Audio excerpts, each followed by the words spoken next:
It's me, Jess, and today I'm making this video by myself.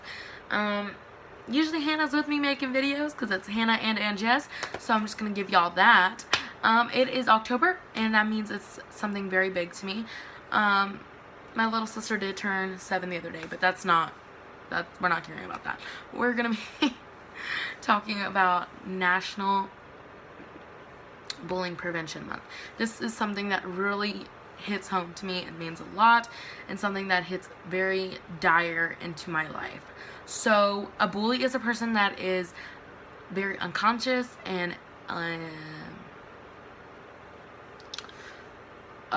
person that is coarse. So that basically means they're going to bully a person that is vulnerable. So I'm not going to go into the definition because I don't have my computer open, and I just did and I closed it. But I'm going to be telling you my story of my life of bullying, and I've had a lot in my life, and I'm going to explain that, but I'm going to cry, and that's just because I'm showing my emotion. I'm allowed to do that, and everyone is allowed to do that. Let's normalize showing our dang emotions and stop being fake, everyone. I'm just kidding. No one's being fake for not showing their emotions. I'm just saying it's a good thing to show your emotions. On to the video. Yeah, peace. Middle school in general was horrible for me. Probably the worst life experience ever. 6th grade, I was bullied because of my weight, which really did affect on how I lived. I didn't starve myself. I actually ate way more than I should have. I gained more weight because of stress and anxiety formed, which is awesome. But it didn't actually look like that. People told me to go back to my country, which is a little strange for me to hear. And they told me that if I walked, an earthquake would happen. Which, these jokes right now, thinking about them, like, dang, those are funny for a person to tell themselves. You know, maybe if you want to make some dark humor jokes, but hearing it from another person, even boys telling me this. So I'm like, dang, these people really have balls to say this to me, which was honestly horrific. I did confide in counselors at school, and nothing happened.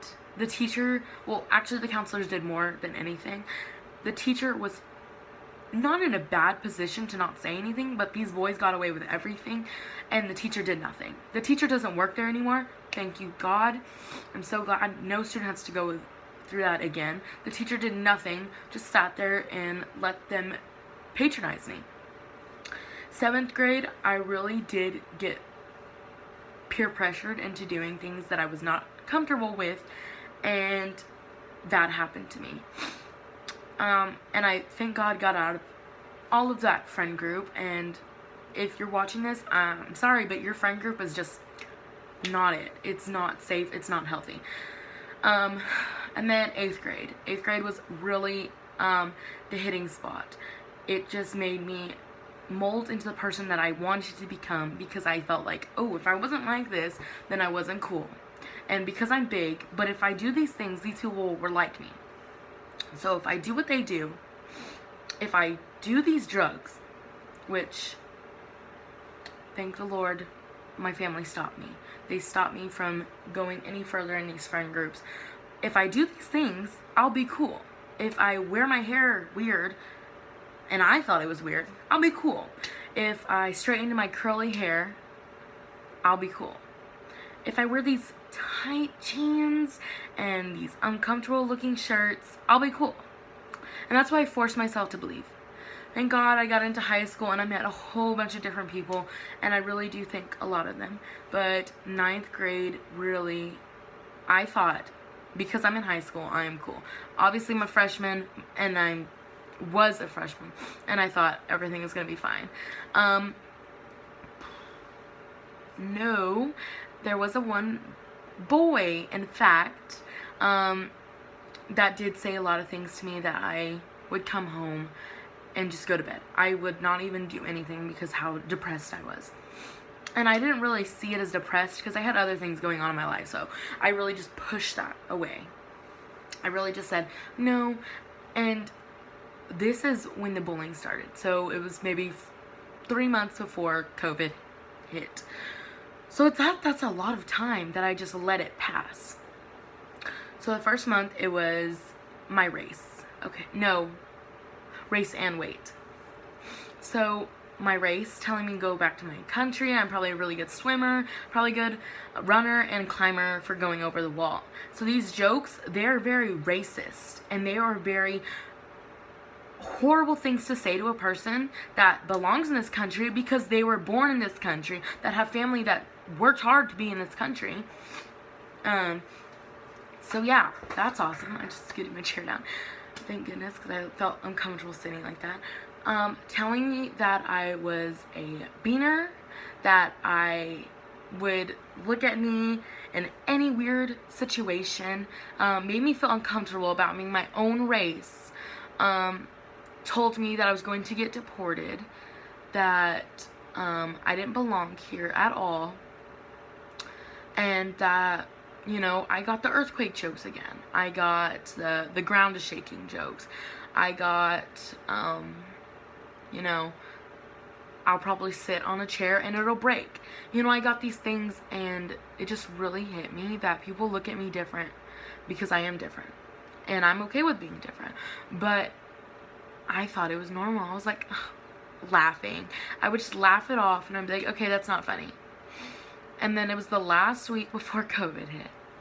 And he told me, man, it's the boys. He really thought that the girls were going to come for me. No, it was the boys. And it was really horrible is that was the boys. So all the boys looked at me different.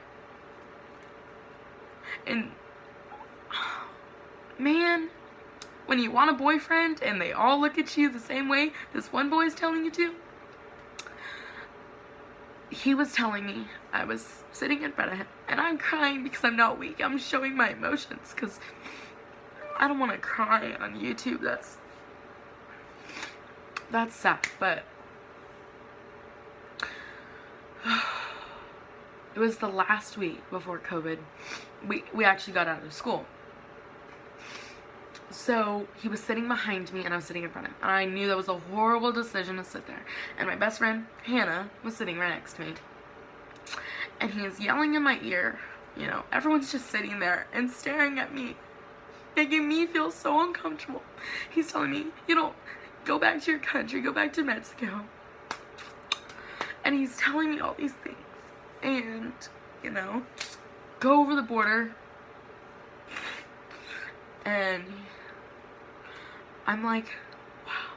And Hannah's telling me it's okay, just to calm down. And all my friends are looking at me. There's people that are sitting next to me. And that are just, it's just behind me. And I realized in that moment I wasn't going to take it anymore. I was like, I've been bullied my whole life. You know, I've been bullied by people. Not just at school. So, that's awesome. I'm Hispanic, so I gotta take it from my family. They have so much criticism that it's funny because it's my family and I know that they're just trying to help. But I was feeling so low about my race, which I shouldn't have been. Sorry. Anyway, so I finally turned around and I got the guts and I said, can you please shut up? But I obviously didn't say shut up because I can't say it because I don't know how to bleep the words. And my teacher was like, what was the point of that? And I said, because he's been antagonizing me. And I hadn't even told her before. And she was like, he's just messing with you. Antagonizing me and bothering me and pestering me and making me go home and feel worse about myself every single day. And Hannah was making me feel better because she's obviously telling me that everything was going to be fine. And that he's just stupid and he's an idiot. And obviously I believe that. But the thing is, and I don't like to bring him into context anymore. I hate thinking about him. But his best friend was Hispanic, and when he was saying these things to me, I would look at his friend and ask, like, just look at him, and his friend was like, okay, calm down, dude, and then he wouldn't. His girlfriend is Hispanic, and I'm like, your girlfriend's Hispanic. He's like, no, it's fine, I can do this, I don't care. So obviously he had a problem with me, and I don't care. He's not in any of my classes. But man, oh man, these little people can pester you so much that I'm crying right here. Which, I shouldn't cry anymore, because I fix my problems. But I just remember coming home super upset, and my sisters didn't really realize it before, and they're like, what's wrong with you? You know, not in a rude way, but they just didn't really care about that stuff. And I was like, nothing. And I went to my room, and I just was done. I was just sitting there, and I obviously had other things going on in my life that were better, so didn't really care for him anymore. So that's my story of bullying, and why I take so much appreciation into a month that takes away for bullying. Because bullying goes into so much more than just a person coming home and feeling sad. I didn't just come home and feel sad all the time. You know, I went into so much depression and anxiety and stress of feeling, oh, these people are looking at me because I'm big, I can't wear these clothes, I can't do these things, because of a person telling me constantly that I was different, and that I didn't belong, and that I was not like them. And I'm gonna make this perfectly clear. I love being Hispanic. I love the traditions and the heritage so much, and I wouldn't change it for the world. So I need to get that straight. I am not confused about how I should feel about my race. I love my race, and I will not ever say anything bad about my race. But the fact that a person can make you feel so horrible about being you is horrible, is not okay. I know Hannah probably had some bullying. I don't know. Maybe someone's made fun of her. We don't really like to go into context about that, but that is something that she saw me go through, and I really just did not like that. You know, that you're making fun of me, and my best friend is just trying to make me feel better. So, yeah. I just want to say that because it is National Bullying Prevention Month, and that is my story on bullying. And I usually don't tell people those things, and that I just push them down, because who cares? It's me, Jessica. You know, everyone's loud, go-lucky person, but I have these things going on, and I have these people that patronize me. So if this bullying is happening to you, confide into someone. I didn't confide into my mom. You know I could have. I know my mom's going to stick by me and do something about it. That's what I was scared about, because she did that the first time, and I was so scared, but it actually helped me so much. I'm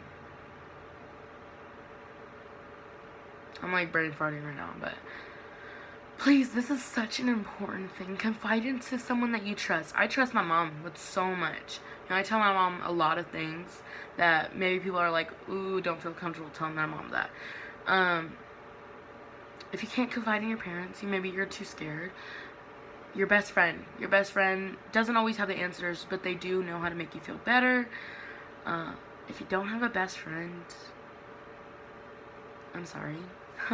Confide in your school counselor. Even if you're online, you know, your online school, email them. Say, hey, this is happening to me.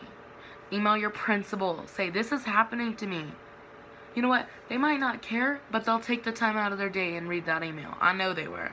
They're going to try to get out of something. Read that dang email. Do that. It is so much better feeling knowing. And I just spent like 16 minutes on talking about bullying.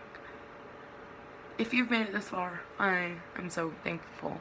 Hannah's probably not even gonna watch it this far. If you are watching this far, Hannah, awesome, love ya. Next week video is probably not gonna be like this. I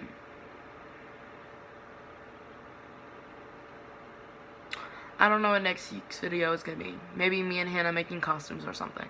Our video the other week got messed up, and... No, for the last 2 weeks our videos got messed up because of school and stuff and games. Maybe I'll enter a clip. Okay, it's been 17 minutes. I'm not about to spend 20 minutes of y'all's time, but if y'all want to see a band clip, I can add them into our next video. Peace. Love y'all.